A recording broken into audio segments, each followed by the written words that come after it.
There's no feeling more intense than starting over. If you deleted your homework the day before it was due, as I have, or if you left your wallet at home and you have to go back after spending an hour in the commute. If you won some money at the casino and then put all your winnings on red but it came up black. If you got your best shirt dry cleaned before a wedding and then immediately dropped food on it. If you won an argument with a friend and then later discovered that they just returned to their original view. Starting over is harder than starting up. If you're not ready for that, like if you've already had a bad day, then what you're about to go through might be too much. Feel free to go away and come back.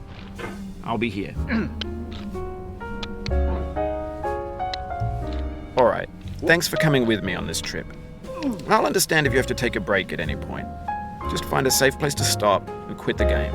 And don't worry, I'll save your progress, always, even your mistakes. This game is a homage to a free game that came out in 2002, titled Sexy Hiking. The author of that game was Jazor, a mysterious Czech designer who was known at the time as the father of B games. And B games are rough assemblages of found objects. Designers slap them together very quickly and freely, and they're often too rough and unfriendly to gain much of a following. They're built more for the joy of building them than as polished products. In a certain way, Sexy Hiking is the perfect embodiment of a B game. It's built almost entirely out of found and recycled parts, and it's one of the most unusual and unfriendly games of its time. In it, your task is simply to drag yourself up a mountain with a hammer.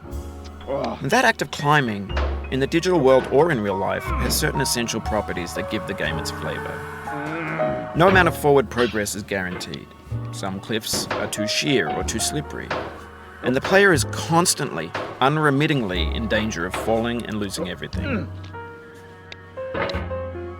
Anyway, when you start Sexy Hiking, you're standing next to this dead tree that blocks the way to the entire rest of the game.